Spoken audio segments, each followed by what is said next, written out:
up, guys? It's your boy, Barca Boy 103. Today we're going to be doing the match analysis from the match yesterday between Atletico Madrid and Barcelona in La Liga, which saw yet another remontada away from home in a big game for Barcelona this season. We're going to be raw dogging this whole video, going from start to finish on how the match went, looking at some of the stats, some individual performances, impact of subs, what Flick said. We're going to analyze the 4 goals as well, and what's now next for Barcelona after, of course, the post-international break at the end of March / beginning of April. Before we get into it, make sure you guys smash that like button down below, and let's try and get to 200 likes on this video. It would be very much appreciated. And also, if you are new, make sure you subscribe down below if you haven't already, and let's get into it. Let's first start off by taking a look at some of the stats from this match. We first have here the SofaScore player ratings of the whole entire starting 11. Look, I don't know how Inigo has finessed an 8.1 here. Yes, I get it. He's a center back on assists. It's a bit fugazi, but how he got an 8.1, the highest in the starting 11, is absolutely beyond me. I mean, he was okay, but I still think it was under par from what we expect from Inigo. Apart from that, I would honestly say the Rays are quite on point with what the performance was. I think Kounde was a bit too high. I think Lamine, again, goal boost is a bit too high there as well. Even with Rafa with the assist, I think everyone else is pretty much fair. I think Lua is a perfect rating. So got a goal, still a crappy, average 6.4. So it's like, that's, I think, is the perfect probably rating in the whole entire SofaScore. Now, firstly, you can see here the average positioning of the players in this match. Left hand side is starting 11, right hand side is with the substitutions being incorporated. You can see there with Gavi coming in, just defended for the last units. That I found that quite hilarious. You can see actually how advanced Araujo is as the right back, which is kind of a bit strange because, of course, during that last few minutes when he was offered most of the game, we were trying to defend. Anyways, let's focus on the left hand side, of course, with the starting 11. Again, Raphinha could not be more tucked inside. I mean, he did play the number 10 for about half an hour, so that does maybe make a little bit of sense. Of course, everyone else, I think, is in retrospect okay. I would have loved seeing, Rafa more on the width. And okay, to be fair to Lua, he was, of course, more forward than he was back, so shout out to him. He wasn't as, crazy as he tends to be when he's in that front line, of course, dropping deep to be involved in play. Now, in terms of the stats for this match, Barcelona 66% of the possession, 1.26 XG to Atletico Madrid's 1.36. So Atletico Madrid having, a point higher XG than us is 1.0, which, I mean, 0.10, should I say, sorry. But of course, it comes down to the chances they create and everything like that. In this match, we created 4 chances, 13 shots, 6 corner kicks, 11 fouls, 640 passes attempted, 22 tackles, 10 free kicks, and 3 yellow cards. You can see the shot map there in the middle of where the shot ranges from as well, all them mainly inside the box. Lamine Yamal, of course, coming in from out wide. Even the Ferran Torres one's going to counter outside the box, the 4th one. 13 shots, 6 on target, 2 hitting the woodwork. I don't know what 2 hit it. I think, was it the Lua and Lamine chance in the first half? I think the Lua one definitely hit the bar. That Lamine one maybe did grace the outside post. 6 shots were on target, 1 block, 7 inside the box, and 6 outside the box. So a good bounce there. We scored 1 big chance and we missed 3. This is the imagine if we didn't win this game. Even say a draw, which, to be fair, I would have taken probably for the majority of the game. 3 big chances missed in a huge game like this is unacceptable. You can miss 1 or 2. I get now that we won and we scored 4 goals, but if it was a comfortable win, you missed a few chances, okay. But when you're chasing the game, when you're trying to, get a huge result, missing 3 chances, and I can tell you the 3 chances were absolutely disgusting as well. The one from Lamine in the first half was credible. The Lua turn was pathetic. That, of course, led to us conceding. These need to be converted, especially in big games like this, where, of course, the main premise of big games is thriving on big moments. Anyways, 27 touches in the penalty area, 1 fouled in the final third, and no offsides for Barcelona in this game. Now, this for me, the heat concentration for this game, a bit brazy in my opinion. So you have here 19% of the ball was spent in the Barcelona half, 41% in the Atletico Madrid half, 40% in the middle of the pitch. So the possession of play, let's say theoretically, 80% of it was spent in Atletico Madrid's half completely, which shows the dominance of Barcelona, which shows how much we had of the control of the game and the ball. And imagine we come out of this game with no win or a narrow draw, which was going to be the case if we did, of course, nick a draw at the end. I mean, it's absolutely crazy. 575 passes completed of the 600, what was it, 40 or 20 passes attempted, 12 throw-ins, 72 final third entries. It was a success rate of about 84% with those final third phases, 58% success rate on the long balls, 20% success rate on the crosses, 49% on duels, 51 in the ground, 40 in the air, 52 on dribbles, which I think is actually quite a decent number, 41 on tackles, which is quite low. Look at Atletico, 84%. That's how you know they're a warrior of a team in terms of defending. Cheeky one little error there, leading to a goal for Atletico, which of course was that final goal at the end for Ferran Torres. So this shows you that Barcelona did dominate the phase of play, but the chances and final third play, it was quite even, and some of the stats even probably suggest a bit more to the side of Atletico Madrid, because of course they had such a little amount of chances. That's why the conversion rate is going to be a bit higher, of course. Let's talk about this comeback. We have some stats from this game. Firstly, this is the first time since Diego Simeone has managed Atletico Madrid, which he was appointed, I believe, in, as I say here, I think he was appointed in 2009, maybe 2008, that they blew a 2-0 lead under him. They have never blown a 2-0 lead under Diego Simeone at Atletico Madrid. They've maybe come back to a 2 a couple times. They've never blown a 2-goal lead. It's been more than 17 years since the last time they lost a 2-goal lead. When it was against Villarreal, they were down to they were up 2-0 and they lost 3-4 in 2007. They haven't blown a 2-0 lead since, which shows the mission impossible at the time. And that for me is even a sweeter cake.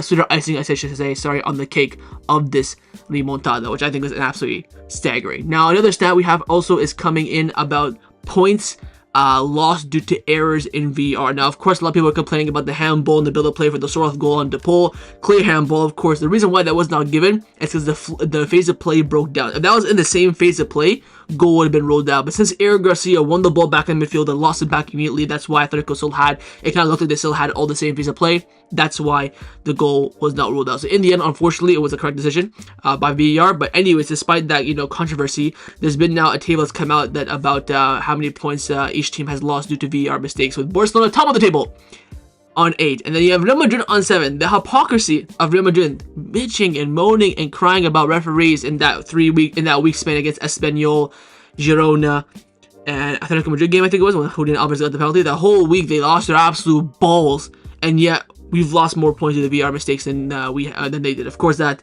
Sociedad one for the Lewandowski is going to be quite a juicy one to bolster the stats up, but still. We're doing this under pressure, under the cosh, against the whole entire Spanish Federation, and yet still on top in this league. Now I want to get into the press conference reaction of Hansi Flick. He spoke up for us of the game. I think these quotes, I'm not going to talk about the players. The players kind of gassed themselves up. Yeah, we got the comeback, woohoo. Lamine said, yeah, my most important goal in my Barca career. I think Lou was talking about, yeah, my goal gave us a huge momentum shift, which was really important after just conceding, which again, he's absolutely spot on about. Ferran said, yeah, he's happy to be a super sub, whatever. All right. On Flick. Flick came out starting off by saying that I'm very, very, very proud of the guys. This is a long road, but these are the 3 very important points. We're back on top with 1 less game played. There's a lot of passion in this team, and my team was the better team today. The next match will be completely different. Of course, talk about the Copa del Rey game. But the most important thing today, after the last 2 matches, is that we won this one. Of course, the last 2 in the Montjuic. The way we won was also truly surprising. It's great. Overall, we have a strong starting 11, but the players coming off the bench are also performing well. They train at a very high level, and that's what needs to be said. We're all united like a family, and this means a lot to me. It's fantastic, and I love working here. Lamine spends a lot of energy. Lamine spends a lot of energy attacking and shaking off defenders, but he has the quality to score goals, and we saw that today. It's the same as we see it in training. You play how you train. You have a lot of confidence in how you play, and when you make a mistake, you use it to improve.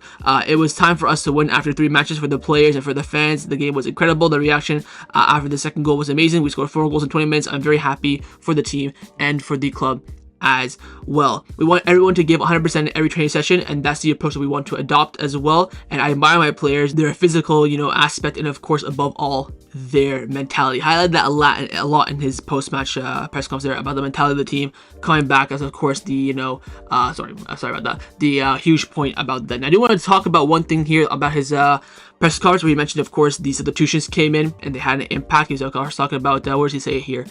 Of course, on the bench, they performed well. So let's talk about the 2, most impactful subs, the one that he made to make the difference in the game. That's, of course, bringing on Ferran Torres and Eric Garcia. Of course, Ferran getting a brace. I mean, I hope Flick realizes now as well. The Fran's best role in this team is off the bench. Yes, he can play a couple games, Osasuna, Leganes, start the game to give Lua or some other forwards rest, sure. But he's starting Ferran Torres, against Atletico, no. Should he be starting Ferran Torres against Dortmund? No.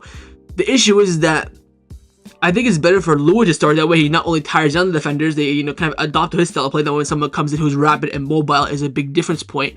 And I just think Ferran is not really suited to be a starter, because every time he started, he's been quite shite. So shout out to Ferran. I mean, he's been incredible for us off the bench since the beginning of November, probably since the October international break. He's been sensational. Goals against Betis, Dortmund, double in this game, the hat-trick of course against Valencia. He's gotten so many crucial goals for us off the bench to either bring us to drawing positions or in winning positions. So shout out to him, and I hope that he does accept this role and of course strengthen his position from that role. The other substitute of course was Eric Garcia. The reason why Flick did this because he wanted more control and more passing ability on the ball. Also, there are some reports by Casado. We'll talk about that in a few seconds. I don't think Eric Garcia's cameo was super impactful, but it was important. Now, of course, you saw me in the live stream. My tweet also went viral about me saying, oh, fine, Eric Garcia coming in, we're going to lose, because I didn't think at the time those were impactful substitutions. Of course, in the end, I've been proven wrong. We won the game. But I stand by the fact that the Eric Garcia substitution was a bit pointless. I think a more strategic substitution maybe it would have been bringing on Gavi in the 10, maybe dropping Olmo to false 9. I think definitely Addo should have came in way earlier than he did. That would have definitely prevented the Sorloth goal.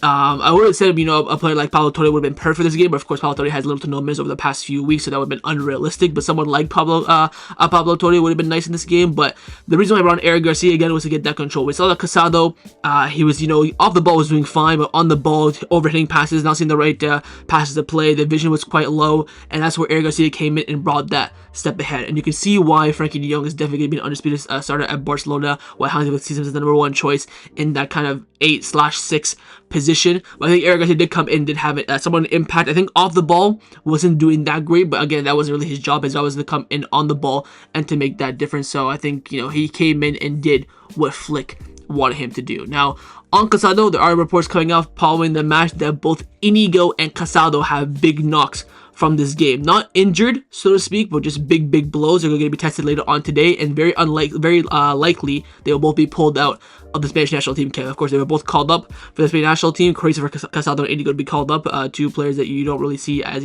starters for Spain. But again, the call, of course, from De La Fuente, but most likely they will be pulled out due to these knocks. Sucks for Casado because he just want to get some minutes under his belt for Spain. For Inigo, it's just whatever. He's, of course, one of the better center backs. He's just probably there as a veteran, so to speak. Not really coming there to, play long term, but keep an eye on these two. Hopefully nothing too serious. Again, the reports are it's not too serious, but most likely they will miss the international break, which I think is a good thing. Rest, recover, get let us see it. And you know what? The main thing for me about this game is that it is revenge for the first game we had in the league. On my birthday, they balled it, and this season, and this time yesterday, they done the same thing. So both games very crazy end to end. Of course, we've scored now 8 goals against Atletico in the last 2 games. They of course scored 6. We cannot take that away from them. But scoring 4 goals twice against them is no mean feat against one of the Madrid teams, one of the better teams. And again, we have to shout out the mentality of this team. It is absolutely astounding to make score 4 goals in 20 minutes against Atletico Madrid. Yes, they're leggy from the Madrid derby in the Champions League, but you take advantage of that, of course, and it just shows that this team is resilient. It doesn't matter if I believe them or not. Yes, I was crying and moaning on the stream that we're not going to win, that we might get a draw at best, and yet I've been proven wrong again. I said the same thing in the Benfica game. These are two, out of the norm comebacks. We weren't playing well. We weren't playing in a way that was going to instill confidence in the fans to get a comeback. No one probably saw this coming. Probably maybe when Ferran got the 2-2, you're thinking, all right, still have 10 minutes left. Let's go and try and get a winner. But I know I think it's more important for the team to believe in themselves than for me to believe in them. I think the mindset is also very important as well. And we're seeing the work rate of those plays. We saw what Raphinha did to win the ball back for that 4th goal as well. It's non-stop resilience from this team, and they've shown that the whole time in 2025. Still undefeated with Szczesny in goal, Fumador, and undefeated in 2025 by a result of that. That's how we have to talk about the Szczesny impact. The Szczesny impact has absolutely rocked my world, and I just love it as well because when you call it, when you preach it, and it comes to fruition, and you get proven right, it makes me feel a bit better as well. But Szczesny has just been sensational. You look at the goals we conceded in some of these games as well.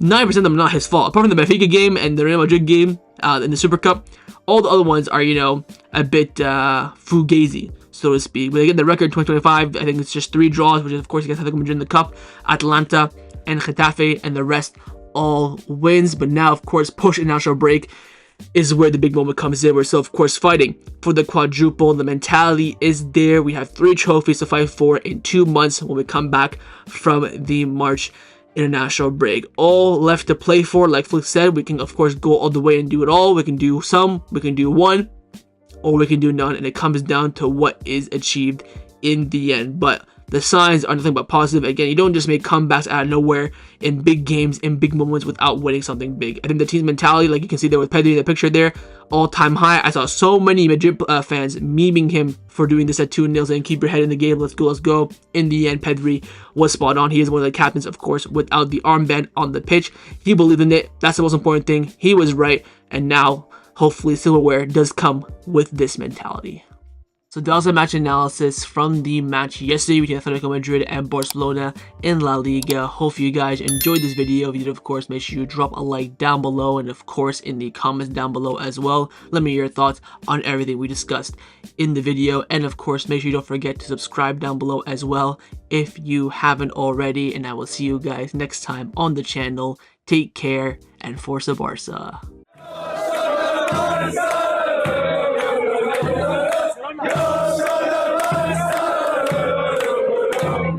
Yeah.